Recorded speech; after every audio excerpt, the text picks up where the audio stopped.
Good days, ladies and gentlemen. Welcome to Wawasan Open University. I'll be with you in the journey of studying psychological theories. This course aims to provide you with the foundation as well as the advanced understandings of psychology. You will review the new and traditional theories and also the research findings within the field of psychology. Theories include but not limited to behavioral, cognitive, developmental, humanistics, personality, and social learning approach. After learning this course, you are expected to be able to identify various types of behavioral theories in psychology, discuss the developments of psychologies in heuristical contexts, analyze psychological attributes of humans' behavior, methodology, criticism, trends, and issue. Analyze and evaluate the various cognitive theories developed in heuristical contexts and their applications in current theories. Explain the main concept in humanistics perspective and apply them in current trends and issues. Now let's go to Unit 1. So Unit 1's talking about behavioral perspective. So what is behaviorism? Behavioral psychology has significant impacts on our understandings of humans' behavior, even though it's no longer the domain force it once was. In these sections, we will examine the developments of behaviorists in historical context. Besides that, we will also examine the experiments and terms that introduced by behaviorists to explore how these theories can apply to real life situations. By end of this unit, you should be able to analyze the terms and concepts in behavioral psychology, compares the backgrounds and methods of each behavioral psychologist, distincts the foundations and key ideas of conditions, learning, and reinforcements. Apply theories of operational conditions, for example, the reinforcement punishments to the real life situations and example. So before we start this unit, we need to address and discuss about the heuristical context that brought the developments of behavioral theories to the fore. There are three most important perspectives in psychology that contributes to the emerge of current psychology as we know today. These perspectives are behaviorist, cognitive, and biological perspective. It is very important for us to address the influence of animal psychology in behaviorism, which grew from evolutionary theories. Animal psychology was led by Jacob Lopes in 1859 to 1924.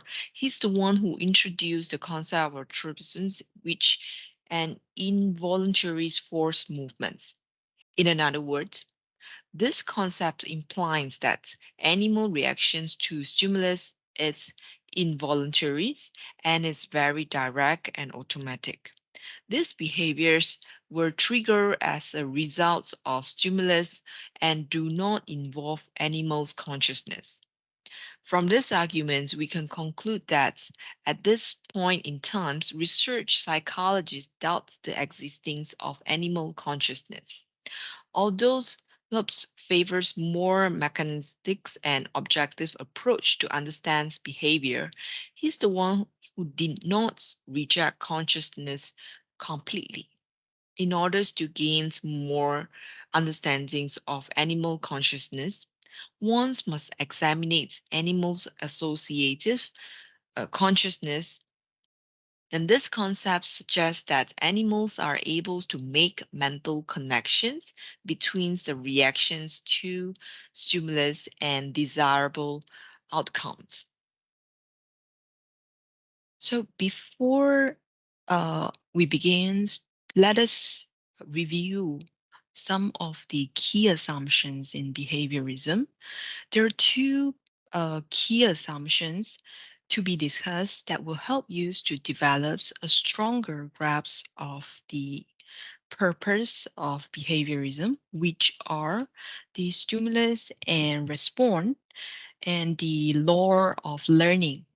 The first key assumptions is the humans learning occurs through the associations between a stimulus and a response.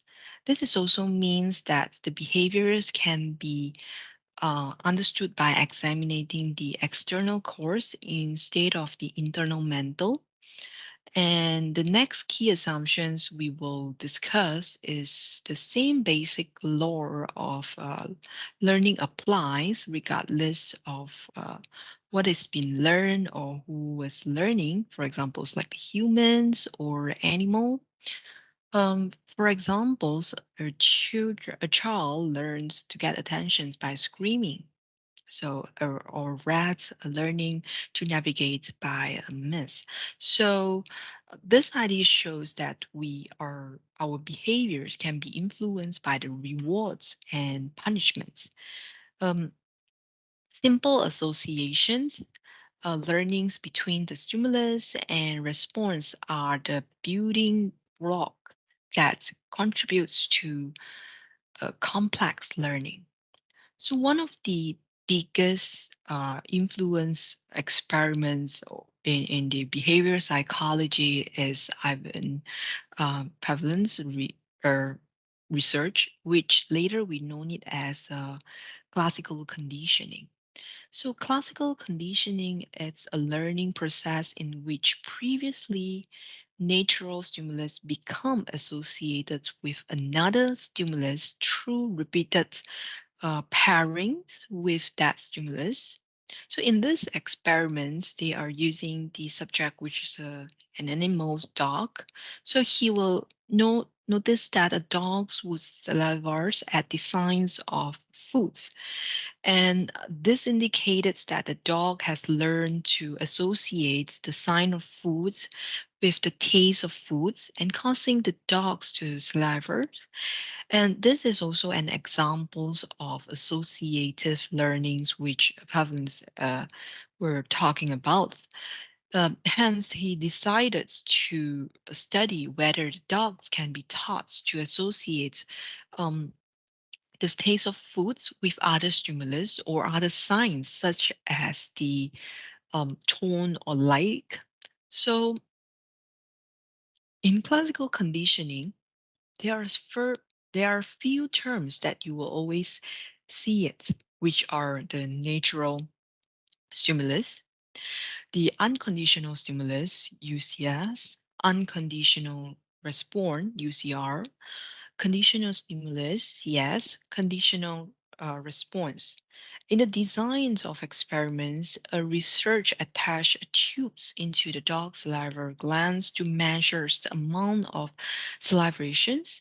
So a pan in which a meat powders will be delivered. It's also placed in front of the dog. So the researchers then ring the bells or turning on the light sign.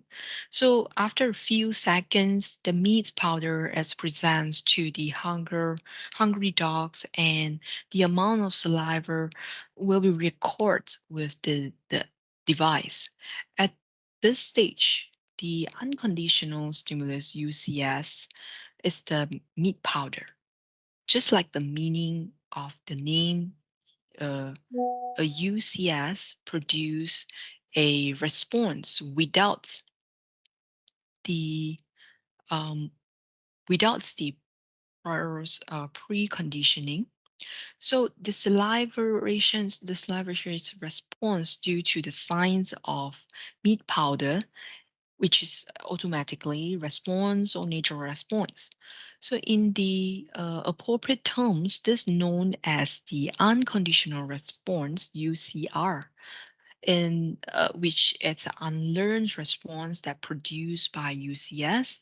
In short, the first stage of conditioning is to establish the association between the conditional stimulus and the unconditional response, which from UCS to UCR. So once the UCS to UCR associations is established, the next steps is to generate the conditional pairings of the stimulus and response. And after a few repeated presentations of a tone or a like, followed by the meat powders that delivers, um, the dogs will see slivers in response to that tones are and the likes. So in these situations, the saliva response becomes a conditional response, CR, or learned response. So the tone or like is the conditional stimulus, CS, or learned stimulus. The results suggest that CR can be ruled by the CS due to the anti-capacitor or predicted occurrence of the UCS. So although a tone or a like uh, intent in Italy or before that, they are actually the natural stimulus that would not uh, trigger any saliva's response, but the dog has learned to associate the tone or the lights with the foods. Therefore, they would respond to the tone or light with salivation. And next, we are going to look at another behaviors. So here is Watson. So Watson actually attempts to construct behavior schools of thoughts for psychology. His preference for using animal subjects was reflected in his colleagues' observations about him of being not very good in the introspections techniques. They noticed that he did not demonstrate suitable techniques or temperaments to pursue the introspections. So at that time, introspections was the primary techniques in the field of psychology. In order to study this conscious experience of human being, the introspections methods was being used. So the techniques requires to have a systematic look inwards at our own internal experience and examining our elements or structures such as our sensations, feelings, or even the thoughts. So, and next we are going to look at Edward Lee Thorndike. So he's the first American psychology who received all his educations in United States. So he studied under William James, which is also the authors of the Principles of Psychology at Harvard to investigate learning, but he did not actually manage to finish his study. He later finished his study, his research work at Columbia's University. This detail is very important as it indicated it is possible to study psychology in US and 2 decades after a formal foundings of psychology. Nordic actually develops the frameworks for objective learning theories that focus on the overall behavior. He's the one who believed that psychology should focus on overt and observable behavior instead of focusing on mental elements or conscious experience. His work reinforced the focus on objectively was a trend suggested by functionalism school of thought, and functionalism focus on the functions and the adaptive values of structures of the minds and adapts and interacting with change in our environments. So in developing this theoretical frameworks, he's the one who conceptualized learning in the terms of concrete uh, connections between the stimulus and response. He's also the one who designs the puzzle box by observe how manipulating the consequences can modify the behavior in animal. So one of these his methods to study, which is also quite famous, which is puzzle ball. He used this to investigate the actions and rewards in animal learning. So he's trying to test on the animals how they learn to escape from the box by operating the large. So here we have a videos to show about the lore of effects. But how is a new skill learned? That was a question which began to fascinate Thorndike. To answer it, he built some ingenious puzzle boxes from which cats could only escape by operating latches. And in you go.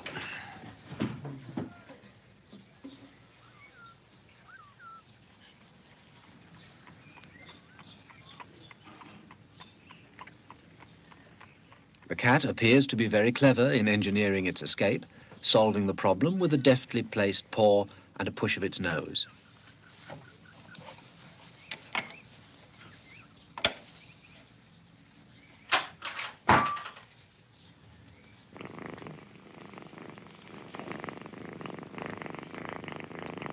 But Thorndike didn't believe that an animal, even a clever cat, understands the consequences of its behavior.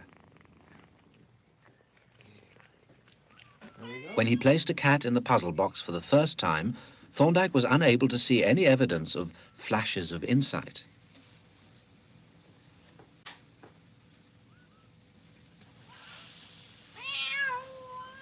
The successful actions appeared first by chance. He proved that the apparent cleverness arose by trial and error, and used graphs to measure the rate of learning.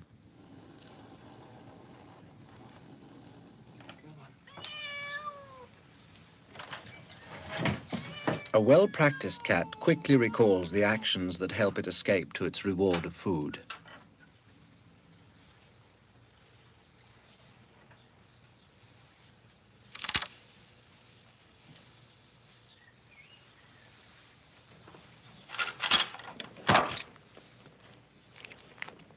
If an action brings a reward, Thorndike believed that that action becomes stamped into the mind.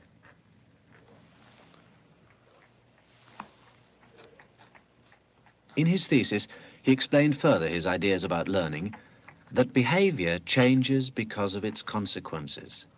He called this his law of effect, which explained how even wild creatures develop new habits. So we all learned from our mistakes. Instead of committing the same errors over and over again in the hope of making progress, the nations or common sayings is parallel to Tonak's results in the puzzle box learning. These step in and step out process is also known as the law of effects. So, if an act or response result in satisfactions, then it will be associated with the situations. In future, when the situations occur again, you would likely act the same as you did before. Other than the law of effects that we discussed previously, the law of exercise and the law of use and disuse are also the other supporting compassionate laws to law of effects. Similar to law of effects, the law of exercise suggested that a response produced in the situations will become associated with the situations. The response is also highly associated with the frequency of its use. The more the response is used in these situations, the stronger the response will become. However, the response, when they are not used over a long time, then the associations um, will will will become weakened. So the nations accords of sayings that practice makes perfect. For examples, the more you play pianos and the better you will be. The longer that you lack of practice, the worse skills you will become. So the idea is not focusing on practicing, but also on the other behaviors. So next, we are going to look at another psychologist who is taking the approach, behavioral approach of psychology, which is also quite famous, which is Skinner. So he's the one who played a very important role in established behaviorism in psychology between these years 1930s and 1960s. So he is one of the most influenced psychologists who introduced the ideas of operanal conditioning in shaping behaviors. The basic ideas of his work meant that a person's behaviors can be controlled by manipulating the consequences of behavior with rewards or punishments. So, in his terms or contributions to psychology, Skinner actually introduced the terms of operanal conditioning after studying humans, animals' behavior in his lab. So he then wrote a first novel as the way to cope with the life crisis. His novels, Wonder Truths in 1948, it's a work of fictions that details life within a community. Next, we were looking at the video. End of World War II, stopped by the office of their university professor called Professor Burris to ask if he knows anything about a man named Fraser and the new society Fraser is trying to build. Burris remembers that Fraser was a classmate of his in graduate school, one with radical ideas and a distaste for the establishment. Burris sends a letter to Fraser to inquire and immediately receives an invitation from Fraser to visit the community. Burris agrees to take time off from his academic duties to accompany Rogers and Jamnik on a visit to Walden 2, the new experimental community developed by Fraser. Upon their arrival at Walden 2, they are greeted by Fraser. Over the course of their 3-day visit, they are given a tour of Walden 2 and a taste of what it's like to live and work there, as well as listening to some lectures from Fraser about the planning that lays behind the community. The population of Walden 2 is about 1,000 people, all of whom seem to be healthy and happy. They live in communal dwellings, eat in common dining spaces, raise their children in a communal nursery, and grow and build much of what they need.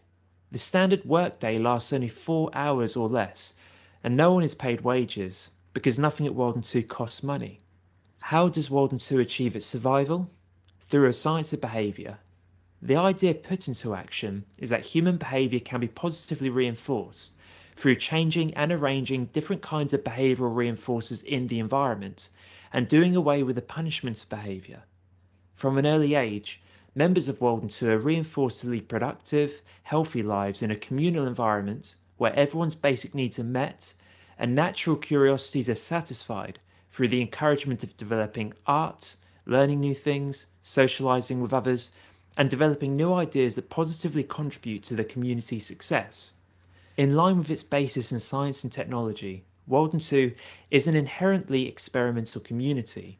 If there is evidence that a new social practice will increase happiness and health, it is immediately implemented and its consequences are carefully monitored. If a piece of technology reduces labour time and alleviates boring, repetitive tasks, it is also implemented and the results are monitored. Each of the visitors responds to the community differently. Castle, a lecturer on philosophy who visited the community at the same time as Burris, Jamnik and Rogers, finds it abhorrent.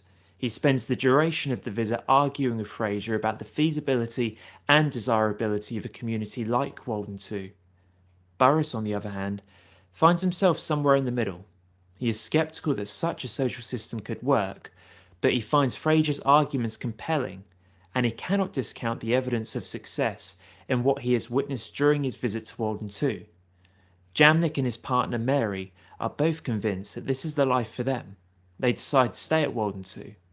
Rogers, too, is convinced, but his partner Barbara is not, and he grudgingly leaves Walden 2 with her at the end of their visit.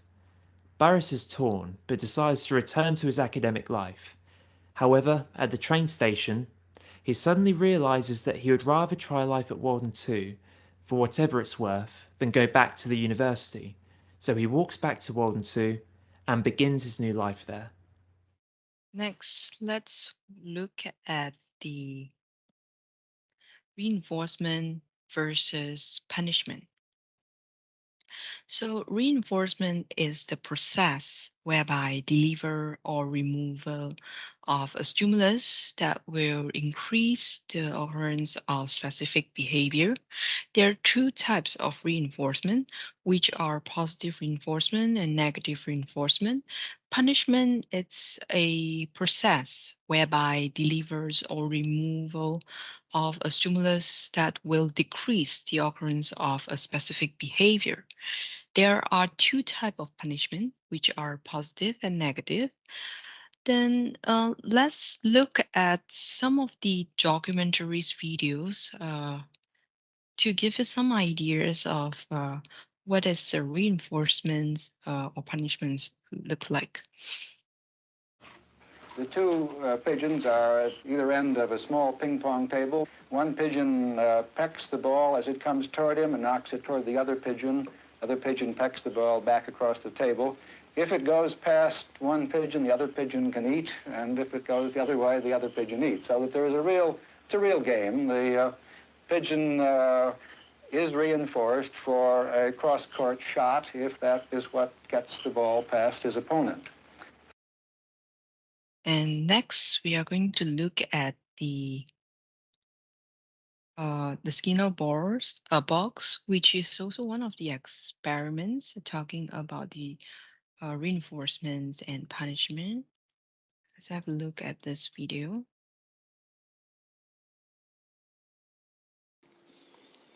Skinner in the mid-20th century inherited the mantle of the father figure of behaviouralism from Watson.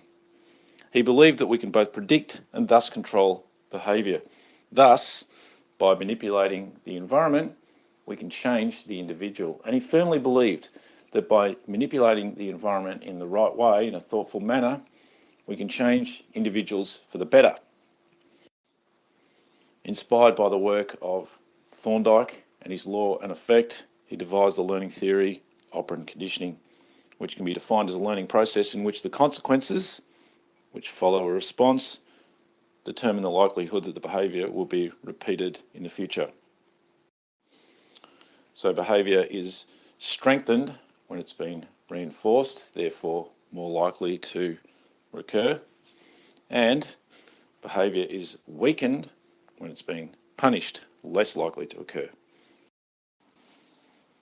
So Skinner devised the Skinner box to identify how the consequences of actions affected future behaviour. So, in terms of some of the key aspects of the Skinner box, it contained a lever that was used for both positive and negative reinforcement. The positive reinforcement in the form of food was delivered through a food dispenser after lever pressing. There was an electric grid on the floor that would deliver painful electric current. There was a light that when flashed was a warning signal to the rat that the electric current was about to come. So in order to provide motivation for behaviour, Skinner used hungry rats that were placed in his Skinner box. And much like the cats in Thorndike's puzzle box, initially their behaviour was random until they inadvertently hit the lever, which resulted in the immediate rewarding of a food pellet. Now, it didn't take the rats long to learn that lever pressing resulted in the positive outcome of receiving a food reinforcer. So therefore, the consequence of receiving food, which was the desirable stimulus, ensured that the lever pressing behaviour would be repeated again. This is positive reinforcement. Now, initially, Skinner used a continuous reinforcement schedule, which results in the fastest rate of acquisition, i.e., every time the rat hit the lever, a food pellet would be delivered. Then, later on, he went to a partial schedule, and I'll go through this in a future YouTube clip. And as stated earlier, the Skinner box was also used for negative reinforcement. So the rat was subjected to an aversive stimulus, an unpleasant electric current, and again, the random act of lever pressing switched off the electric current. So the consequence of escaping the electric current, the aversive stimulus, ensured that the behaviour would be repeated, i.e. lever pressing. Later on, Skinner would switch on the signal light just prior to turning on the electric current.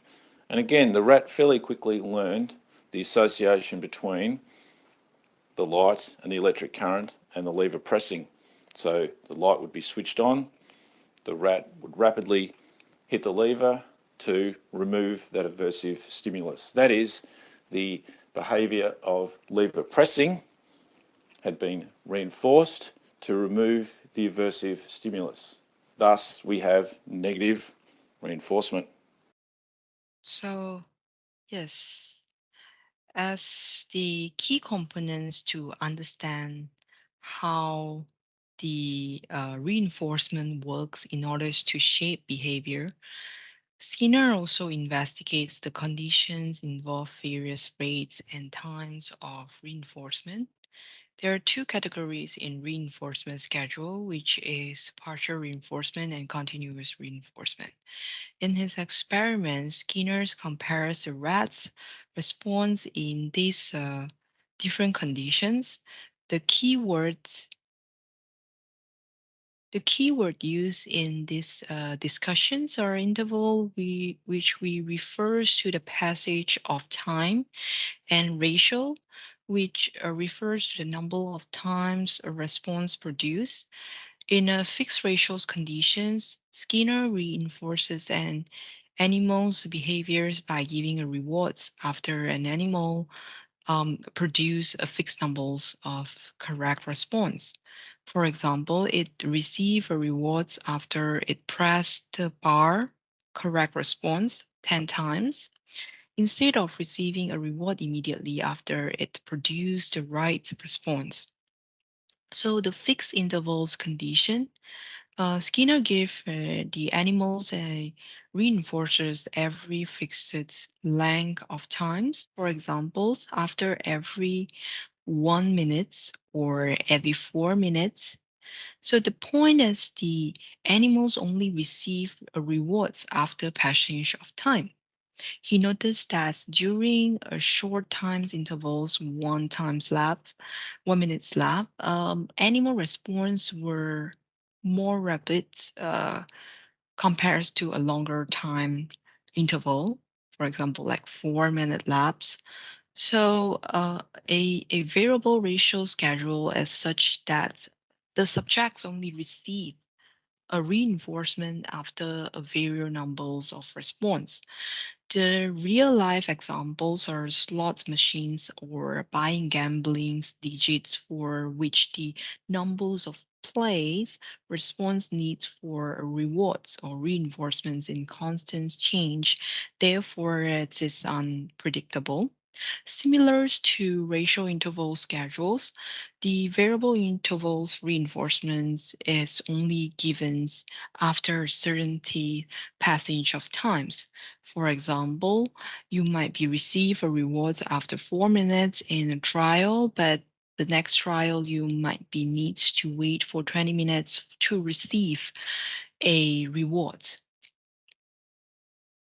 So next, we are going to look at another video. Let's take a few minutes to go over schedules of reinforcement. And hopefully when we're finished, you'll be able to compare and contrast different types of reinforcement schedules. A reinforcement schedule is a tool. The teacher or clinician controls the timing and frequency of reinforcement to get a target behavior. Our schedules can be continuous or intermittent, and schedules can vary from simple ratio and interval schedules to compound schedules that combine one or more simple strategies to change a behavior. We use schedules to attempt to determine how and when a desired behavior is going to happen. We encourage certain behaviors through the use of reinforcers, and we discourage others through the use of punishment, or we might have them rendered extinct by the complete removal of a stimulus altogether. A continuous schedule rewards a behavior every time the behavior is performed. This reinforcement schedule is the fastest way to teach someone a behavior, and it can be very effective in teaching a new behavior. Simple intermittent schedules, sometimes called partial schedules, only reward the behavior after a certain ratio or interval of responses. A fixed schedule is when the number of responses between reinforcements, or the amount of time between those reinforcements, is set and it doesn't change. A variable schedule is when the number of responses or the amount of time between the reinforcements varies or changes. Interval schedules are based on the time between reinforcements. Ratio schedules are based on the number of responses between reinforcements. We can create simple intermittent schedules by combining these, giving us the following 4 types of schedules. In a fixed interval, we reward behavior after a set amount of time. This type of schedule exists in payment systems when someone's paid hourly. No matter how much work the person does in 1 hour, that would be the behavior, they get paid the same amount. That's the reinforcement. With a variable interval schedule, the subject gets reinforcement based on varying and unpredictable amounts of time. For example, people who like to fish experience this type of reinforcement schedule. On average, in the same location, the fisher is likely to get the same number of fish in a given time period, but the fisher doesn't know exactly when those catches will occur. That's the reinforcement. Within that time period that we spend fishing, that's the behavior. With a fixed ratio schedule, a specific number of responses have to occur before the behavior can be rewarded. This might look like a car salesperson. It doesn't matter how long it takes the salesperson to sell the car, the salesperson only gets paid when a car is sold. The most powerful kind of intermittent reinforcement schedule is the variable ratio schedule. This is most often seen in our casinos and with the slot machine. The slot machine might pay out an average win ratio of 5-to-1, but that doesn't guarantee that every 5th bet, that's the behavior, will actually be rewarded. That's the reinforcement. But we keep trying just to make sure that we have a better chance of winning. These 4 reinforcement schedules offer different response patterns that you can see here. The variable ratio is unpredictable, and it has high yields and steady response rates with little pause after reinforcement. That example was the casino and the slot machine. A fixed ratio schedule is predictable, and it produces a high response rate, and there's a short pause after reinforcement. The example for this was the car sales. Variable interval schedule is unpredictable, and it produces a moderate steady response rate. The example for that was fishing. And fixed interval schedule yields a scallop-shaped response pattern. This reflects a big pause after reinforcement, and the example for that was hourly employment. Each of these schedules has different advantages. In general, ratio schedules get a higher response rate than interval schedules because of their predictability. Variable schedules are less predictable, so they tend to resist extinction and encourage continued behavior. So next, we are going to look at the last part, which is the um, criticisms of behaviorism. So Lashley was internally the student for Watson's. He's the one who advocates Watson's behavioral approach. However, the discovery of his later work contradicts with the Watson's nations, largely attempts to study the merchandise of brain functions that contribute to learning. He's the one who actually introduced the law of mass that suggests the efficiencies of learning. It's the functions that um, intact max of context. So, in another word, his research showcased that the simplicities of reflex art in explaining behavior. The brain plays an important function in sending out the nerve impulse to motor muscle. His conclusion that is the brain plays an active role in explaining the behavior was not accepted by Watson's. Although Lashley work discredits the fundamentals of Watson's theory, the former works did not weaken the Watson's influence on behaviorisms. And next, we are going to look at Watson's mental debates. He's the one who is the English psychologist who questions Watson's assumptions on free will. So, as established previously, the school of behaviorism um, reject the ideas of free will. So he's the one who challenged this behavior, this belief, by arguing that if humans' behaviors is determinized, then humans' behaviors can be predicted based on the past events. This suggested that humans do not possess the free will or freedoms of choice. As a result, humans cannot accountable for the consequences of their own actions. In that case, humans would not need the desire to improve themselves or society and be creative, since all our behavior determines by our past experience. So the introspections and free wills are both assumptions that were rejected by their behaviorism, especially by Watson. And next, which is the last part of this, it's radicals behaviorism. It rejects the nations of SR psychology, but it explains the learning behavior through the consequences. They consider the the critical behaviorisms to be a part of biological science. So, a nation's actions was in uh, innately been rejected, and um, they the radicals behaviorism believe that there should not be a broad between the psychology and biology. They are the one who borrowed the terms from evaluationary theory and explain the behavior from this perspective. Behavior operates at the three levels, which dawns natural selections, operational conditions, and culture. So for more information, you can always log into the Flex Learns to search for more details.